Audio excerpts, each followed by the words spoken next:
Shabbat Shalom, everyone. It is good to see you. It's good to be standing here. I'll tell you that Toby's daughter, my stepdaughter, Caroline, and her husband, my son-in-law, Steve, and their 2 children moved to Boca Raton this past week. So she's really very, very excited about that, and she wanted to be here, but her daughter got a pretty bad virus and is home in bed, and they just moved on Tuesday, and so Toby is doing bubby duties, taking care of the 2 kids. So it's the advantage, it's the disadvantage of being close to kids, but it is a blessing for sure. So whenever I'm away, returning has a great deal of excitement. I don't take, and I've never taken the opportunity and the responsibility to speak with you, to share ideas and thoughts and learning lightly. It's very important. Words are very important. And relationships are paramount. Our relationships are very much rooted in the words we speak. So this moment then not only creates excitement, but it also creates some anxiety for a different reason, or different reasons. One is being away and being with family for a month meant I did very little public speaking. In fact, I didn't do a lot of speaking at all. I did a fair amount of talking to myself and a lot of biting my tongue. Another is that there is so much that's going on in the world that creates issues for us as Americans, as Jews and Zionists. I spent a lot of time, perhaps too much time, on my laptop and my iPhone following a few different sources covering Israel. And of course, the indictments against the former president have added up and piled on, and that's, as we say in Yiddish, a really big deal. But there's something else, and I've spoken to you about this before. Between Tisha B'Av and Rosh Hashanah, there are great ideas that we should be talking about, big ideas, important ideas. And I find that the texts which we read, be it from Torah, Eicha, Jeremiah, or Isaiah, are some of the most compelling texts of all, and they always seem to relate to what's going on in our world and what we feel inside of ourselves. And so whenever during the course of the week, as I'm preparing for Shabbat, whenever something comes to me, then I struggle within myself and I say, I should park this for the high holidays, file it.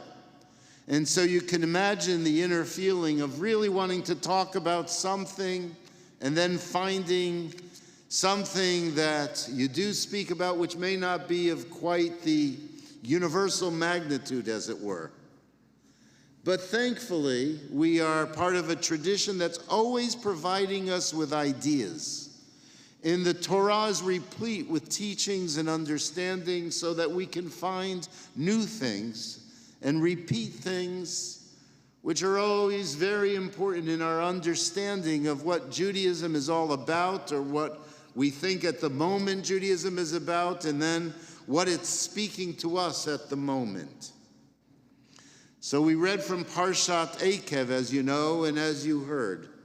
And before I get into the ideas of this Parsha, I want to tell you about an interview that I heard on National Public Radio as we were driving back from the airport last Sunday. And I mentioned this in the Daily Minyan, my first day back. The interview was being done with a psychologist from Columbia University. Her name is Amy Miller. She is a psychologist and she is a rigorous scholar and researcher. And she recently completed her 2nd book that speaks to issues of spirituality and health. And her work is research-based. The subject matter truly began to pique her interest, the connection between spirituality and psychological health, when she was working in a mental institution with deeply depressed elderly people. Yom Kippur was approaching, and she asked the management of the hospital whether they provided any services for the patients. And the hospital responded that these patients are simply too depressed for there to be any meaningful religious response. She asked if she could arrange a service for Kol Nidre, and she was given permission to do so, and she led a service. In that group, there was a woman, an elderly, severely depressed woman whose eyes were mostly closed and her head hung low. And when Kol Nidre was chanted, she opened her eyes a bit, and you could see that she was reading the page from the Machzor, and there was a sense that something deep inside of her was being touched. And the woman came awake. And when she was asked about the experience, she said at that moment she received a new insight, something she never thought of, something that never entered her before. And she said the insight was the following. She said her whole life, she has always felt inadequate, like she just wasn't up to the task that was presented to her. She always felt that her life was just one big mistake, or one mistake after another. And then after reading the prayer, she realized something. She realized that she could be forgiven. Throughout her life, she said, she saw Yom Kippur as a time when she would beat her chest and recognize her mistakes, her sinfulness, and all the negative elements of her character and behavior. But that moment, for some reason, she had an insight and realized there was a God who could forgive her. And if God could forgive her, she could begin to forgive herself. And so it was the beginning of a process of healing that this woman went through. Professor Miller continued her research, and she found that spirituality was very important, as many of us know, for the recovery of addicts. She learned that the expression of the Spirit was very important in healing from physical injury and disease. And she also realized that depression and other mental illnesses could be relieved to some extent if one had a life that was connected to the Spirit, to something which is transcendent. I'll tell you, personally, as an observer of communal religious life, and someone who is always willing to critique ritual, I began to think when she was speaking about the distinction between religious practice and religious feeling, and this thing that we call spirituality. For I, like you, know many people who are shomer mitzvot. They're very observant in the religious life of the Jewish people, but they're not spiritual. And I also know many very spiritual people who are not shomer mitzvot. And what I know and what I heard from Miller was that spirituality can actually be measured in that it comes from a particular part of the brain. And as we get older, that part of the brain grows. And we do become more spiritual as the years go by. I also know, as you do, that the experience of beauty, which we find, let's say, in art or nature, the aesthetics of music, and perhaps most importantly, the feeling that we have when we are in love, the feeling when we love, or the feeling when we are feeling as if we are loved, that's all part of spirituality also. And What I learned in her talk is that that part of the brain lights up during those moments. Now we're going to tell you a second time about a conversation that I had with an old friend a number of years ago who's a therapist, a counselor in this area, not Jewish. He called me one day to explain to me that the majority of his practice is made up of men, and the majority of men in his practice are Jewish men. And he is a therapist who also comes with a religious perspective informed by the poetry of Rumi and the Bible. He had an observation. He said to me that most of the Jewish men in his practice could not identify with a sense of spirituality in themselves. And so he asked me, he said, Rabbi David, how do I bring them to feeling spiritual or connection to something which is above them, beyond them, without insulting them as Jews? And I thought of a few things. Understand that these guys who are going to him as a therapist are not the same guys that would clamor to come to the Daily Minyan. Although they're bright people, they're lawyers, accountants, investment people, etc. They're not people that spend a lot of time with matters of the Spirit. But, and you've heard me say this before, I firmly believe that there's a place for the Spirit for everyone. And so then the question is, how is it accessed? And the question I had to ask myself is, what do I tell my friend the therapist? And I believe that access to the Spirit, to spiritual life, begins with a sense of gratitude. A gratitude for that which we receive. A gratitude for the lives that we have, which we ourselves are not only responsible for, but that which comes to us by virtue of being alive, by virtue of being in the world, whether it be from the natural world or from the people around us. I recalled another study that was described by Rabbi Jonathan Sachs, a study that he published in the early 2000s. It's known as the nun study. Now, the nun study is not like the reference to the nuns that Robert Putnam, the sociologist from Harvard, or that Arnie Eisen speaks about, that is the people that don't affiliate with any religion. No, this is a different type of nun. It's an unusual study. It began in the 1930s when a mother superior at a monastery asked the nuns to write a brief autobiographical account of their lives and what were their reasons for entering into the covenant.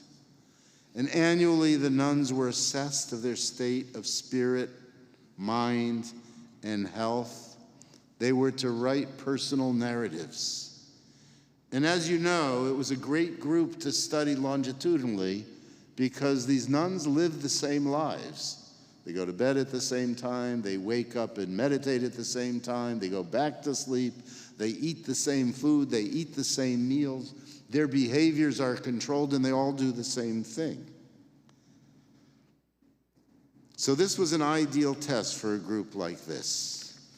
The results were published in 2001, and what they found was the following. And they wrote their narratives annually.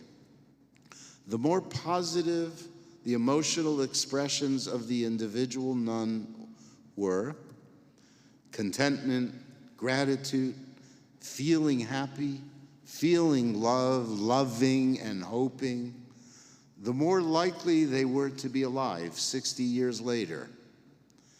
And the difference was as much as 7 years of life and health from the different groups. So we have a concept in Judaism, you may know it, it's called Hakarat Tov. And that means the recognition of that which is good in life. In today's parlance, it might have to do with our capacity for mindfulness, to pay attention to that which is good, because we so easily can be distracted by that which is not good around us. When I spoke to my friend, the counselor, I told him that he should ask each of these Jewish guys to take a pad and a pen and put it next to their beds, and every night before they go to sleep, write down something for which they are grateful that was not their own doing. And every morning when they got up, they should recognize where they are. They should recognize their return to consciousness and life and gratitude for a good night's sleep. They should be expressing gratitude for life itself as the day begins, a quick form of shachrit. You see, gratitude is the first step of spirituality.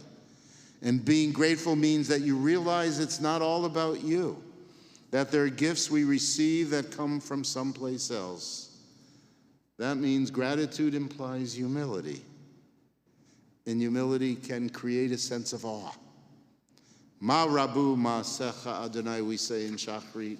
How great is your creation, God. It's hard for us to think about that. This week I visited a 101-year-old friend, member of the congregation, who's in an assisted living place. And it was the day a few mornings ago when it rained very hard. And then the sun came out and everything was glistening and there was a rainbow. It was really an incredible day. And as I got out of my car and walked into the assisted living facility, I could hear it felt tropical because it was steamy from the heat and it was wet. And the birds were unbelievable. And somehow I felt that before my vacation, I wouldn't have noticed it. Like I would have just rushed from my car to go into the facility, met with the guy, and that would have been it. But I stopped and I listened to the birds, and I heard more bird sounds than I could recognize. In this week's Parsha, we read the following. When you've eaten your fill and have built fine houses and you live in them, and when your herds and your flocks have multiplied, and your silver and gold is multiplied, and all that you have is multiplied, do not exalt yourself, forgetting that the Lord your God brought you out of the land of Egypt and out of the house of bondage. Do not say to yourself, my power, the might of my own hand, have gained me this wealth.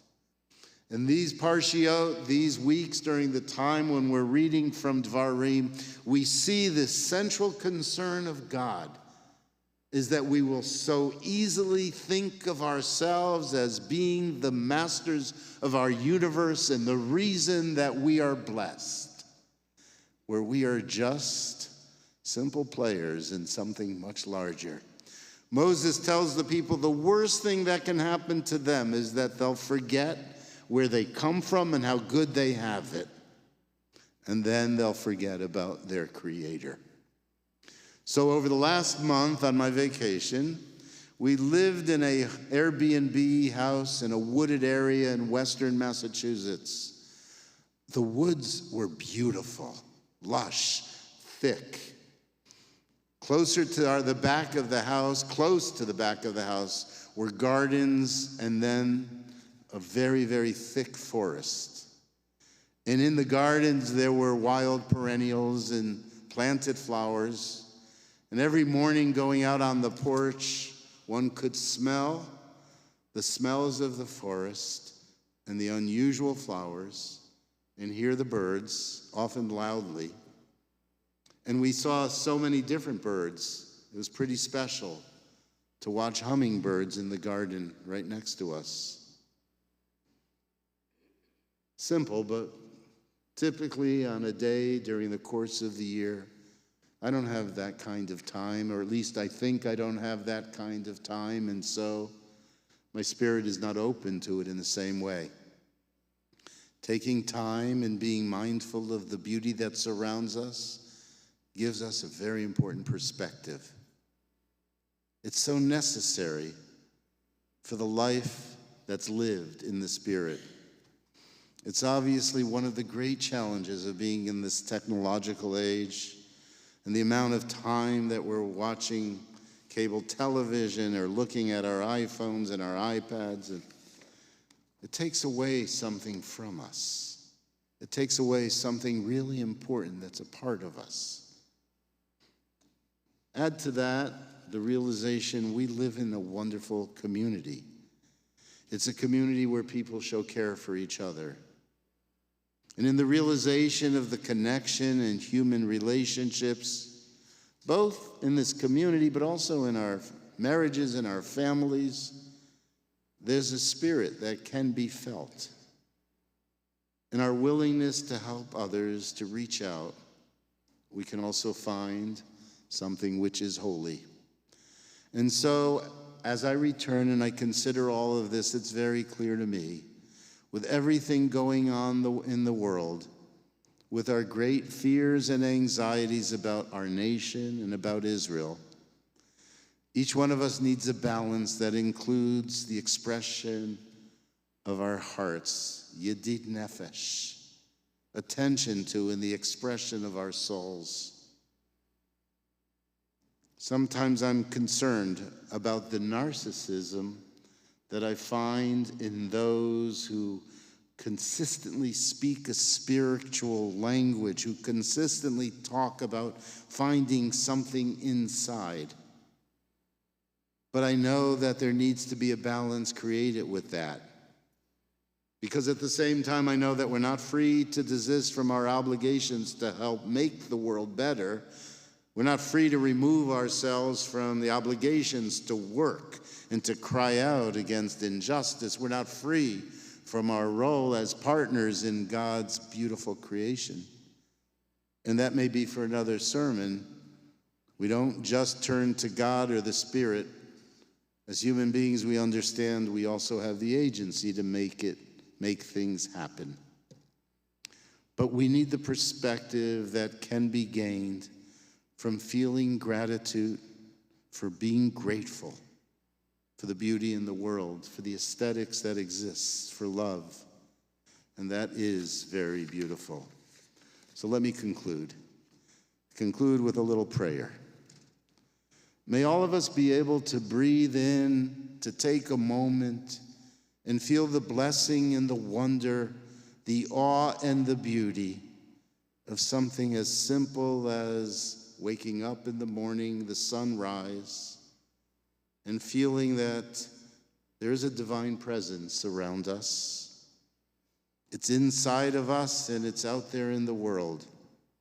May all of us have the capacity and use our capacity to refresh our spirits on a Shabbat like today, and to some degree every day, to make ourselves, and by making ourselves, making our world a bit more whole and a lot more holy. That's my prayer this morning. Shabbat Shalom.